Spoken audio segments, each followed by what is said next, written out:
The mining colony on Veth 4 sat at the edge of known space, far from any world that mattered. It was built into the side of a gray mountain, surrounded by endless plains of black rock and purple dust. The sky was always dark, even during the day, and the wind never stopped howling through the valleys below. Nobody wanted to live on Veth 4, but the ground was full of rare metals, and rare metals meant money. So the Korathi Empire had built a colony there, and workers had come from across the stars to dig tunnels deep into the earth. The Korathi were not like humans. They stood 8 feet tall, with bodies covered in thick scales that shone like polished metal. Their eyes glowed in the dark, and their claws could tear through steel. They were warriors, proud and ancient, and their empire stretched across 12 star systems dotted to the Korathi. Humans were small and weak, soft creatures with thin skin that broke too easily. They had no claws, no scales, no natural weapons of any kind. The Korathi allowed humans to work in their colonies because humans were good with machines. Their small fingers could fix delicate things that Korathi claws could not touch. But that was all humans were good for, the Korathi believed. Fixing things.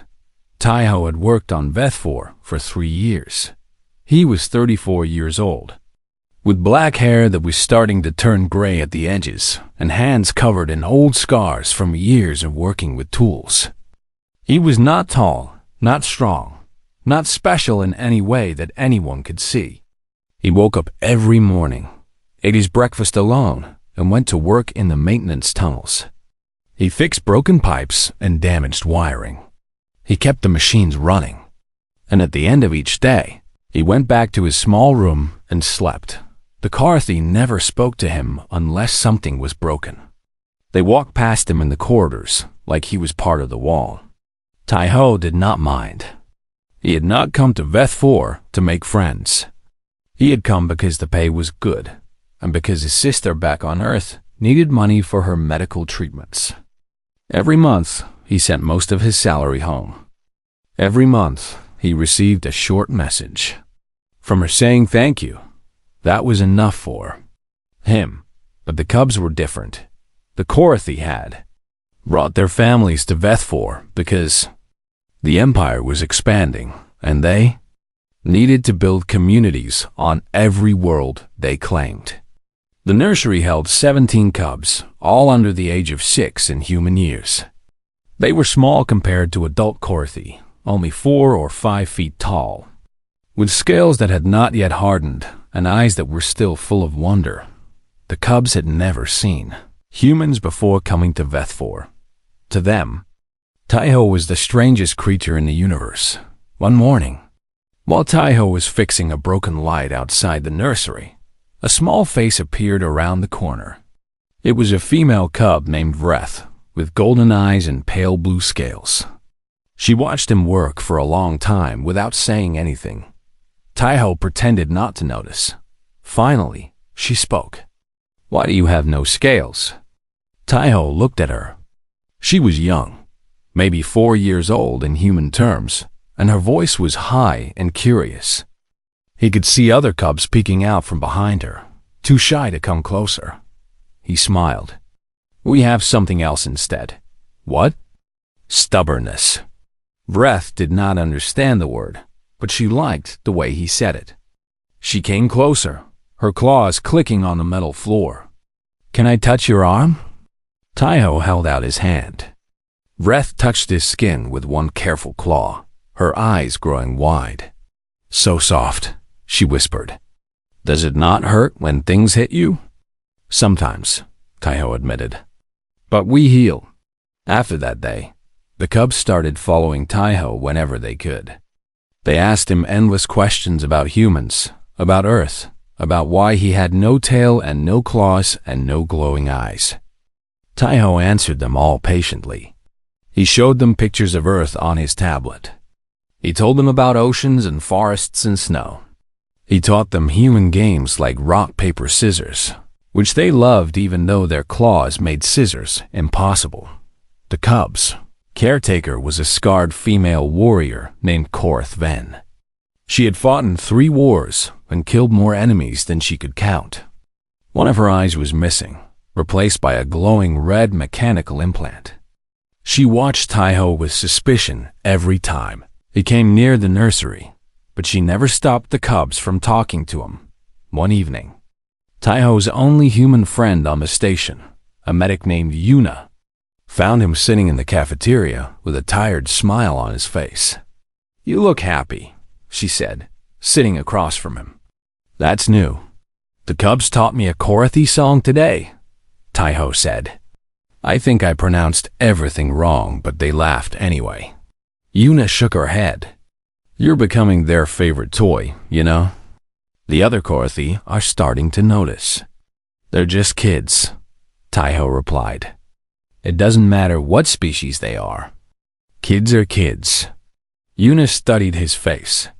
She had known Taiho for 2 years, and she had never seen him connect with anyone the way he connected with those cubs. He was always alone, always quiet, always keeping to himself. But around the cubs, he was different, warmer, more alive. "Be careful," she said softly. "The Korathi don't like outsiders getting close to their children. I know. Do you?" Taiho looked down at his hands. "I'm not trying to be their father or their teacher or anything like that. I like talking to them.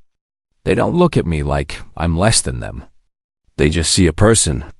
Yuna reached across the table and squeezed his hand. "You're a good man, Taiho. I hope this place doesn't break you." He smiled, but the smile did not reach his eyes. "I've been broken before. Didn't stop me then. Won't stop me now." That night, deep beneath the colony, something stirred. The mining crews had dug too deep. They had broken through the floor of an ancient cavern that had been sealed for 10,000 years. Inside the cavern, things that should have stayed dead began to wake up. They were hungry, and they could smell the life above them.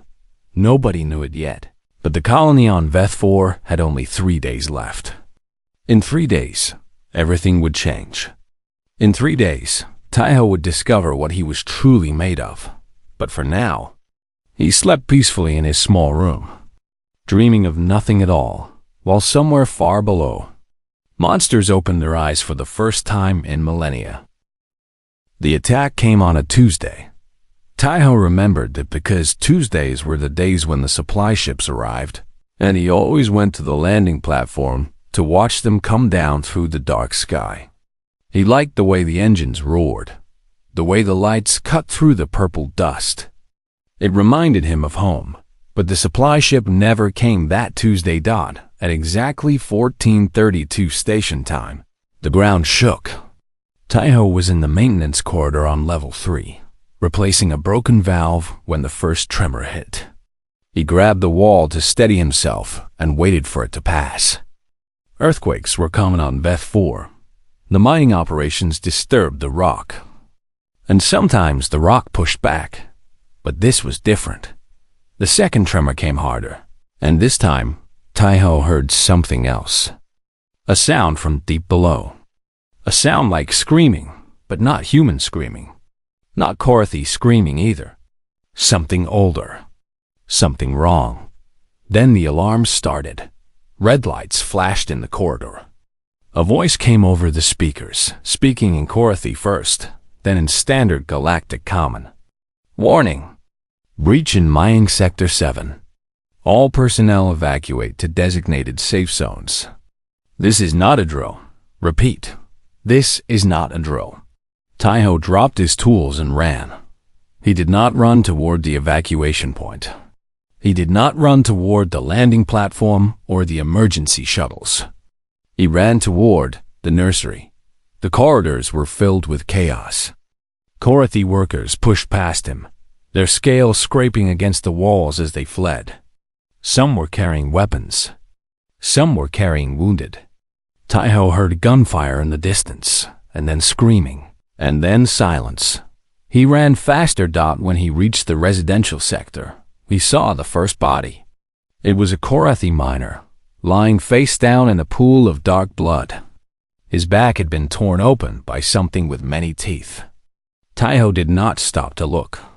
He kept running. The nursery was at the end of the corridor, behind a heavy metal door. When Taiho arrived, the door was open, and he could hear fighting inside.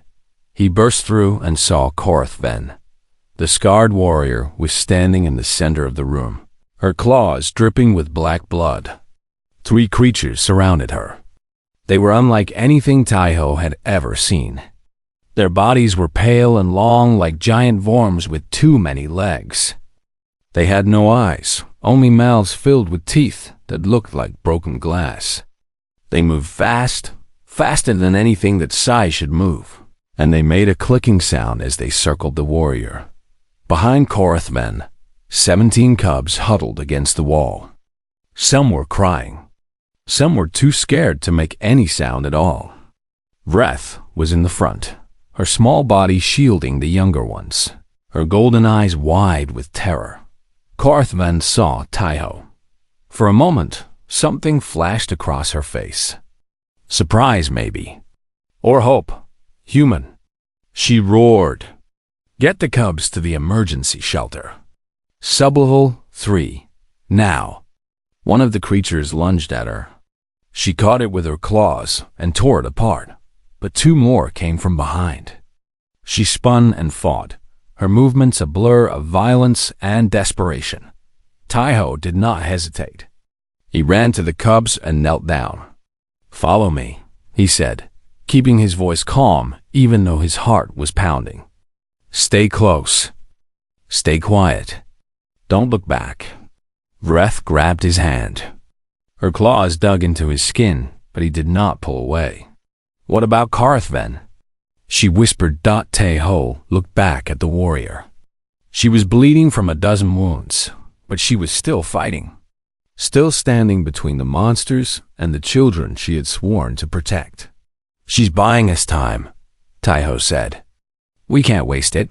He led the cubs out of the nursery and into the corridor. Behind them, he heard Coffin roar again, and then the sound of more creatures arriving. He did not look back. He could not afford to look back. The path to Sublevel 3 was supposed to be clear. It was not. Twice, they encountered the creatures. The first time, there was only one, and Taiho killed it with his plasma cutter before it could reach the cubs. The tool was meant for cutting metal, not fighting monsters, but Taiho did not care. He aimed for the mouth and held the trigger until the creatures stopped moving. The second time, there were 3. Taiho pushed the cubs into a side room and told them to hide. Then he grabbed a broken pipe from the floor and went to meet the creatures. He was not a soldier. He was not a warrior. He was just a maintenance worker with a piece of metal in his hands. But those creatures were between him and the children, and that meant they had to die. The fight was brutal and short. Taiho took wounds. A claw across his chest. Teeth in his shoulder. But he did not fall. He swung the pipe until 2 of the creatures were dead, and the third ran away. Wounded and afraid, when he went back to the side room, the cubs were staring at him with wide eyes. "You're bleeding," Vreth said. Taiho looked down at himself. She was right. Blood was soaking through his shirt, dripping onto the floor. He could feel the pain now, sharp and hot, spreading through his body, but he smiled. "I'm okay," he lied. "Let's keep moving." The youngest cub, a small male named Keth, could not walk fast enough. His legs were too short, and he kept falling behind. Taiho lifted him onto his back without breaking stride. Keth's claws dug into his shoulders, opening new wounds. But Taiho did not slow down. They reached Sublevel 3 after what felt like hours, but was probably only minutes. The emergency shelter was there, just like Coffin had said. A heavy door made of reinforced steel, designed to protect against exactly this kind of disaster. The door was closed. Taiho tried the control panel. Nothing happened. He tried again, entering the emergency code. Still nothing. "No," he whispered. No. Behind them, The clicking sound was getting closer. The creatures had found their trail. They were coming. Tai-Ho looked at the 17 cubs. They were counting on him. They were trusting him to save them. And the door would not open. He had never felt so helpless in his life. Then, from the shadows, a voice spoke. "The backup power is dead." Tai-Ho spun around. A young woman stepped out from behind a pile of broken equipment. She was human, with short black hair and a face pale with fear. Tai-Ho recognized her. Ray, a junior engineer who had arrived on the last supply ship. "The backup power?" she repeated. "That's why the door won't open. We need to reroute from the main grid." "Where's the main grid junction?" Ray pointed down the corridor. 3 sections back. Through the area they've already taken. Tai-Ho understood what she was saying. Going back meant going through the monsters. Going back meant almost certain death. He looked at the cubs. At Vreth, who was still holding his hand. At Keth, who had finally stopped crying. At all of them, so young, so scared, so innocent. Then he looked at Ray. "Get this door open," he said. "Whatever it takes." He pressed his plasma cutter into her hands. Then he turned and walked back the way they had come. "Wait!" Vreth called out.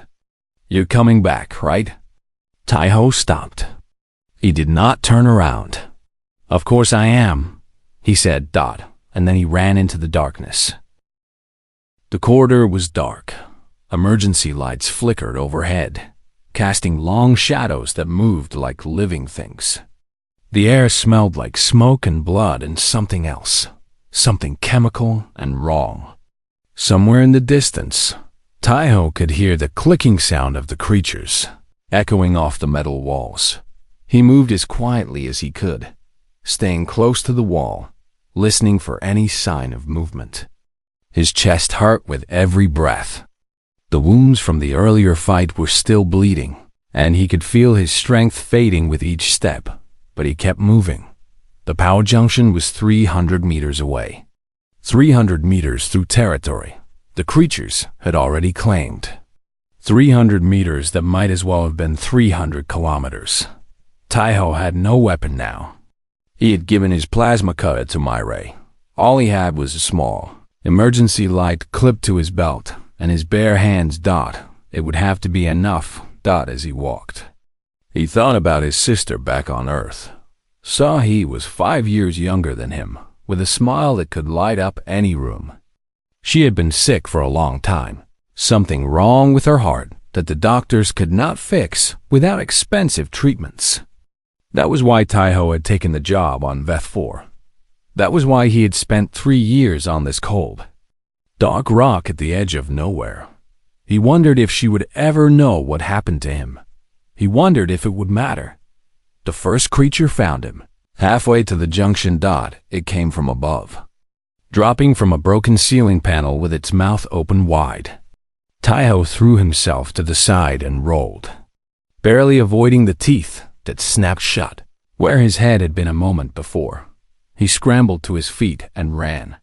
The creature chased him, its many legs clicking against the floor. Tai-Ho could hear it getting closer, could feel the cold air of its breath on the back of his neck. He grabbed a loose piece of metal from the floor without slowing down and turned, swinging it with all his strength. The metal caught the creature across its mouth. Teeth shattered. The creature screamed, a high-pitched sound that hurt Tai-Ho's ears, and fell back. Tai-Ho did not wait. He kept running. 2 more creatures appeared in front of him. He went through a side door into what looked like a storage room. Dead end. He turned to go back, but the creatures were already blocking the entrance. 3 of them now, all staring at him with their eyeless faces, all making that terrible clicking sound. Tai-Ho backed up until he hit the wall. His hands found a metal shelf, heavy with tools. He grabbed the first thing he could reach. A wrench. A big one, solid and heavy. "Okay," he said, his voice steady even though his heart was beating so hard he thought it might burst. "Come on then." The creatures attacked. Taiho fought like a man possessed. He swung the wrench with both hands, aiming for the mouths, for the legs, for anything he could hit. The creatures were fast, but he was desperate, and desperation made him faster. One creature fell, then another. The third caught him across the arm, its teeth sinking deep into his flesh. Taiho screamed and brought the wrench down on its head, again and again. Until it let go and collapsed. He stood there for a moment, breathing hard, blood running down his arm. 3 dead creatures lay at his feet. He was still alive. He was not sure how. The power junction was just ahead now. He could see the door, marked with yellow warning signs. He stumbled toward it, leaving a trail of blood on the floor. His vision was starting to blur. His legs felt like they were made of water. But he kept moving. The junction room was small and full of machinery. Control panels covered the walls, covered in buttons and switches that Taiho understood. This was his world. This was what he knew. Machines, wiring, power systems. He found the main breaker and started working. Rerouting power was not complicated, but it required concentration. Taiho's hands shook as he disconnected cables and reconnected them in new configurations. His blood dripped onto the machinery. He ignored it. Back at the shelter door, Myre was waiting. She had gathered the cubs in a tight group, making sure none of them wandered away. The clicking sounds were getting closer. She could see shadows moving at the end of the corridor, shapes that were not human, not Korathi. Not anything that belonged in this universe. "Come on," she whispered, staring at the control panel. "Come on, come on, come on." Vreth stood beside her, still holding the plasma cutter that Taiho had given to Myre. The young cub had taken it when Myre was not looking. She did not know how to use it, but she was not going to let the monsters take her without a fight. "He's coming back," Vreth said. He promised. Myre did not answer. She was not sure what to believe anymore. In the junction room, Taiho made the final connection. The lights in the corridor flickered. Then they went out completely. For a moment, everything was dark. Then the backup power came online. Emergency lights blazed to life, brighter than before. Machinery hummed. And at the shelter door, the control panel beeped. "It's working!" Myre shouted. She entered the code, and this time, the door responded. Metal groaned as the locks disengaged. The door began to slide open. "Everyone inside!" Myre yelled. "Now, move!" The cubs ran. Myre counted them as they passed.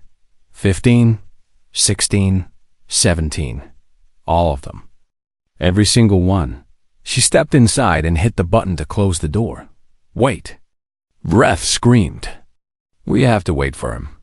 Myre looked down the corridor. The shadows were getting closer. She could see the creatures now, dozens of them, pouring out of side passages like a flood of nightmares. "He's not coming," Myre said, her voice breaking. "He promised." Myre grabbed Vreth and pulled her away from the door. The cub fought, but Myre was stronger. The door slid shut with a final heavy clang. Inside the shelter, the cubs huddled together, crying and shaking. Myre stood with her back against the door, listening to the creatures outside. They scratched at the metal, but they could not get through. The shelter was designed to withstand anything. Vreth sat in the corner, still holding the plasma cutter. Her golden eyes were wet with tears. "He promised," she whispered. "He said he was coming back." Myre sat down beside her. She did not know what to say. She did not know if Taiho was alive or dead. She only knew that without him, none of them would have made it this far. "Maybe he will," she said finally. "Maybe he'll find another way." But deep down, she knew the truth. Nobody could survive out there alone. Nobody human. Anyway, outside the shelter, in the blood-soaked corridors of Vethfor, Taiho leaned against the wall of the junction room and listened to the creatures coming for him. He could hear them now. Dozens of them. Maybe hundreds. All converging on his position, drawn by the smell of his blood. He was too tired to run, too hurt to fight. His body had given everything it had, and there was nothing left, but he was smiling. The door had opened. He had heard the sound, faint but clear, echoing through the corridors. The cubs were safe. 17 children who would live because of what he had done. It was enough. It was more than enough. Taeho closed his eyes and thought of his sister. He thought of the cubs and their curious questions. He thought of Vreth asking why humans had no scales. Stubbornness, he whispered to himself. That's what we have. The creatures burst through the door. And Taeho, with nothing left but his bare hands and his stubborn human heart, rose to meet them. The Koravi counterattack began 2 hours after the first breach. Warriors poured in from every part of the colony, armed with plasma rifles and ceremonial blades that had been passed down through generations. They had heard the screams. They had seen the bodies. And now they were going to war. Down and led the assault on Sublevel 3. He was young for a warrior, only 40 years old, with scales the color of dark iron and eyes that burned like coals. He had never lost a battle. He had never known fear.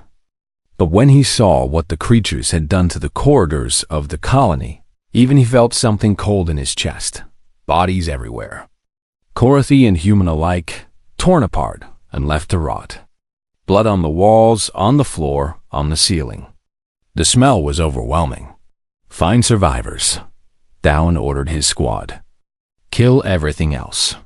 They moved through the corridors in formation, weapons ready. The creatures came at them in waves, but the Korathi were ready now. Plasma fire lit up the darkness. Blades sang through the air.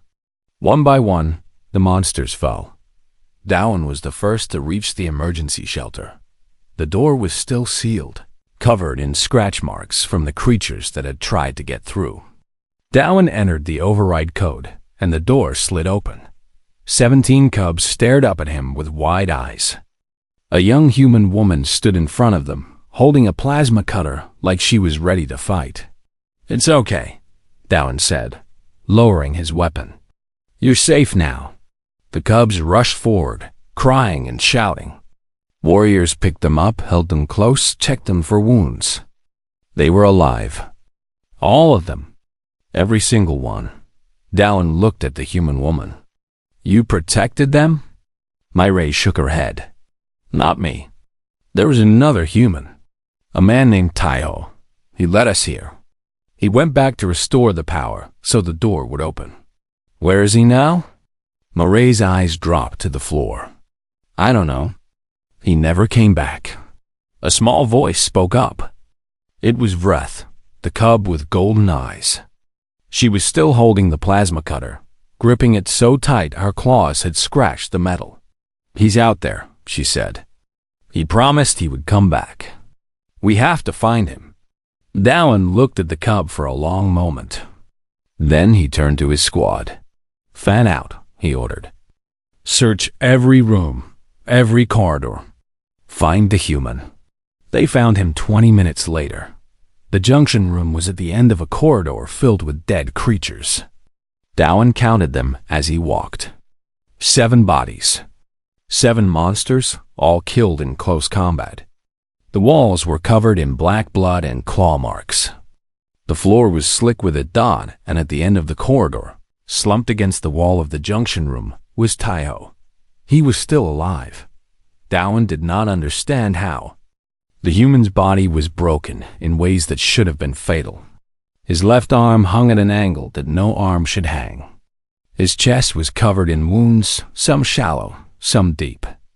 Blood pooled beneath him, so much blood that Dowan was amazed there was any left inside him. But his eyes were open. And in his right hand, he still held a piece of metal pipe, covered in the black blood of the creatures he had killed. Dowan knelt beside him. Human, can you hear me? Taeho's eyes focused slowly. It took him a moment to recognize the Korathi warrior. When he did, He tried to speak. "The cubs," he whispered. His voice was barely audible. "Are they safe?" Dowan said. "All 17. Because of you." Taiho smiled. It was a small smile, weak and tired, but it was real. "Good," he said. "That's good." Dowan stared at him. In all his years of fighting, he had never seen anything like this. Korathi warriors were trained from birth to fight. They had scales to protect them, claws to attack with, strength that could crush metal. And even then, few of them could have done what this human had done. 7 creatures, killed with nothing but a metal pipe and bare hands. A body that should have died hours ago, still breathing, still fighting, still refusing to stop. How? Dowan asked. "How did you do this?" Taiho did not answer. His eyes were starting to close. Dowan picked him up as gently as he could. The human weighed almost nothing in his arms. So small, so fragile, so impossibly strong. "Medic!" Dowan roared. "I need a medic now." They rushed Taiho to the medical bay. Yuna was there, the human medic, working alongside Korathi healers to treat the wounded. When she saw Taiho, she went pale. "Oh God," she whispered. "Taiho, what did you do?" She worked on him for 6 hours. His injuries were catastrophic.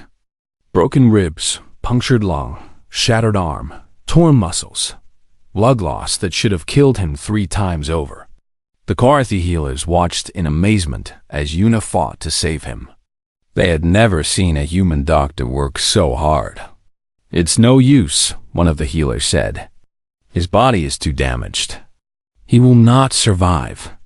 Yuna did not look up. "You don't know humans."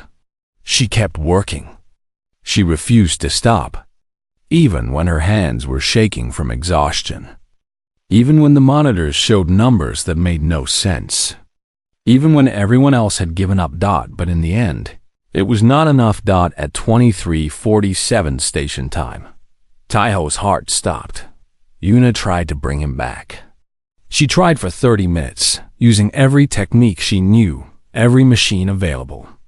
But the human body has limits. And Taiho had pushed past his limits hours ago.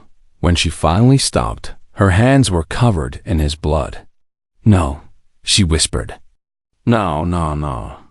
You can't do this. You can't leave like this." The Korathi healers stood in silence. They did not know what to say. Outside the medical bay, 17 cubs waited. They had refused to leave, refused to go to sleep, refused to do anything except wait for news about the human who had saved them. Korathman was with them, her wounds bandaged, her scarred face unreadable. When Yuna came out, they all knew. Vreth started crying first. Then the others joined her, their wails echoing through the corridor. Korathvan gathered them in her arms, holding as many as she could, letting them weep against her scales. Dowan stood apart from the group, his arms crossed, his face hard. He was not crying. Korathi warriors did not cry. But something was happening inside him that he did not understand. He kept thinking about what he had seen in that junction room. A human broken and dying, still holding his weapon, still fighting, still refusing to give up even when there was nothing left to fight with. The Korathi had always believed they were the greatest warriors in the galaxy. They had conquered 12 star systems. They had defeated enemies that outnumbered them 100 to 1, but none of them had ever done what Taiho had done. None of them had ever given everything. Not for glory, not for honor, not for their empire, but for 17 children who were not even their own species. Dowan looked at the crying cubs. He looked at Korathvan, who was holding them like they were the most precious things in the universe. He looked at the door of the medical bay, where the body of a human lay cold and still. And for the first time in his life, Dowan understood something that changed him forever. Humans were not weak. They were not fragile. They were something else entirely. Something the Korathi had no word for. something terrifying, something beautiful. That night, as the colony counted its dead and mourned its losses, the Corathi High Council made a decision. The human who has saved the cubs would not be buried in a human grave.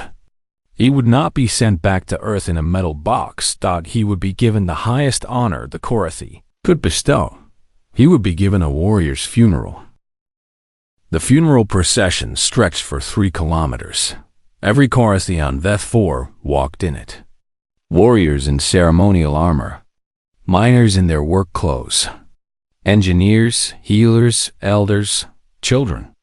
They walked in perfect formation under the dark sky, their scales shining in the pale light of the distant sun. No one had ordered them to come. No announcement had been made. But when the time arrived, they all appeared, as if pulled by something they could not name. At the front of the procession, 6 Corathi warriors carried a coffin. It was made of black stone and silver metal, carved with symbols that told the story of a great battle.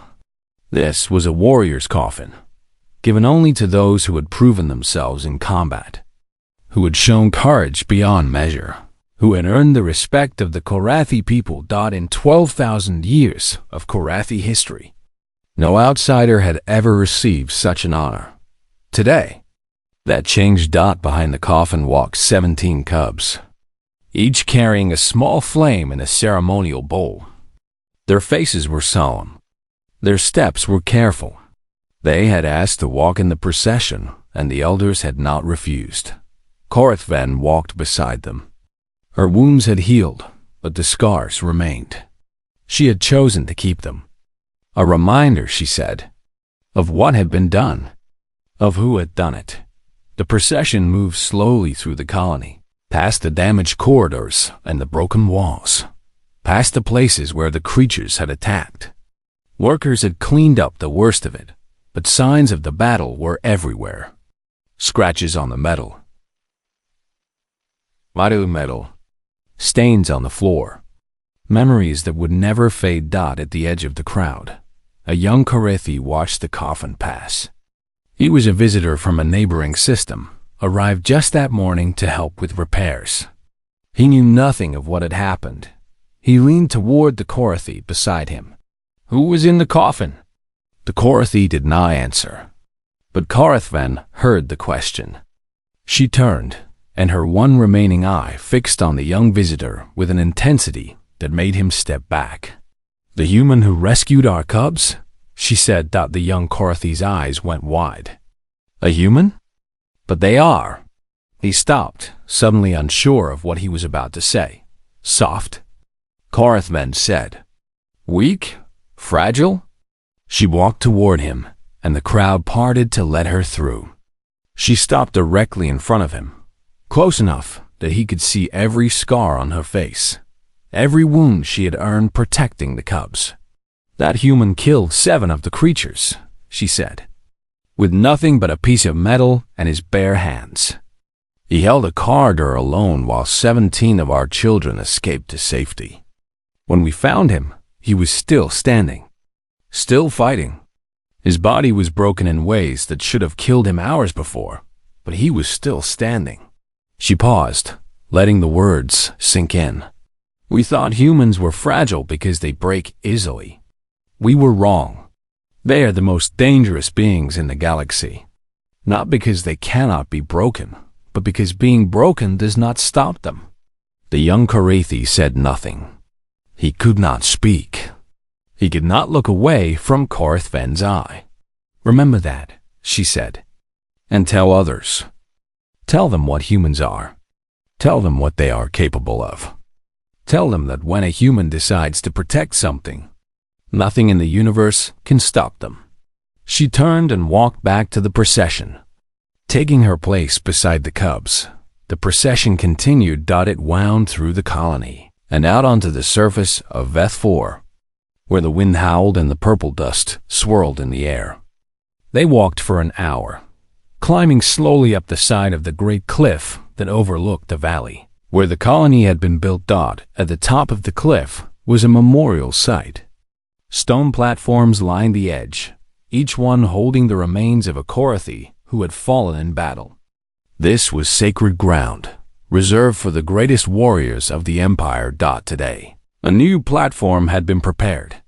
The 6 warriors carrying the coffin placed it carefully on the stone. They stepped back and bowed their heads in respect. The cubs moved forward, placing their ceremonial flames around the coffin. One by one, the flames formed a circle of light in the darkness. Then Vreth stepped forward, in her claws. She held a small metal object. It was Taiho's plasma cutter, recovered from the corridor where he had made his last stand. Myre had tried to keep it, but Vreth had asked for it, and Myre could not refuse. Vreth looked at the coffin for a long moment. She was only 4 years old.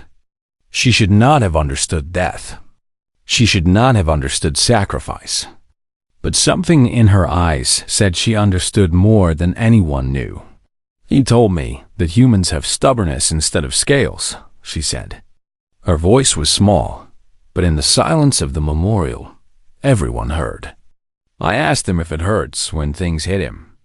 He said sometimes. But he said humans heal." She paused, her golden eyes wet with tears. "I think he was wrong about that. I think humans have something else. Something better than scales. Something better than claws or armor or weapons." She placed the plasma cutter on the coffin. "Heart," she said. "Humans have heart. And that is why he saved us. Not because he was strong. Not because he was fast. But because he loved us. He loved us enough to die for us." She stepped back, wiping her eyes with her small claws. The flames were lit. The warriors began to sing. It was an ancient song, sung only at the funerals of the greatest heroes. The words spoke of courage and sacrifice, of battles won and battles lost, of lives given so that others might live. No human had ever been honored with this song before. Today, that changed too. As the ceremony ended and the crowd began to disperse. Yuna stood at the edge of the cliff, looking out over the valley. She had not spoken during the procession. She had not sung with the warriors. She had only watched, holding her grief inside like a stone in her chest. She missed him. She missed his quiet smile, his gentle way of talking to the cubs, his stubborn refusal to give up on anything. She wished she could have told him how much he mattered. She wished she could have saved him, but some things were not meant to be. Korethven approached her. The warrior stood beside her in silence for a moment, looking at the same valley, the same dark sky. "We have sent a message to Earth," Korethven said. "To his family. They will know what he did. They will know how he is remembered." Yuna nodded. "Thank you. Thank you," Korethven said, "for trying to save him. I know you did everything you could. It wasn't enough." Korethven was quiet for a moment. Then she said something that Yuna would remember for the rest of her life. "Nothing is ever enough. That is what it means to love someone. You always want to do more. You always wish you could have done more. But the fact that you tried, the fact that you cared, that is what matters. That is what Taiho would have wanted you to know." She turned and walked away, leaving Yuna alone with her thoughts. Far away, on a small blue planet at the edge of the galaxy, a woman named Soy sat in her apartment, looking at the message on her screen. She had read it 100 times already. She would read it 100 times more. Your brother died a hero. He saved 17 children who were not his own species. He fought monsters with his bare hands. He gave his life so that others could live. He is remembered. He is honored. He will never be forgotten. We have given him the highest honor our culture can bestow. He lies now among our greatest warriors, on a cliff overlooking the valley he helped to save.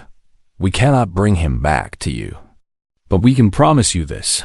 As long as the Korathi exist, as long as the stars burn in the sky, his name will be spoken. His story will be told. And the 17 children he saved will carry his memory in their hearts forever. Signed, The 17 of Veth4 saw he wiped her eyes and looked out the window at the night sky. She could not see Veth4 from here. It was too far away, just a tiny point of light among billions of others. But she looked anyway. "Thank you, brother," she whispered, "for being who you were, for being stubborn, for having heart." She smiled through her tears. "I love you. Always." And somewhere, in the great darkness between the stars, she hoped he could hear her.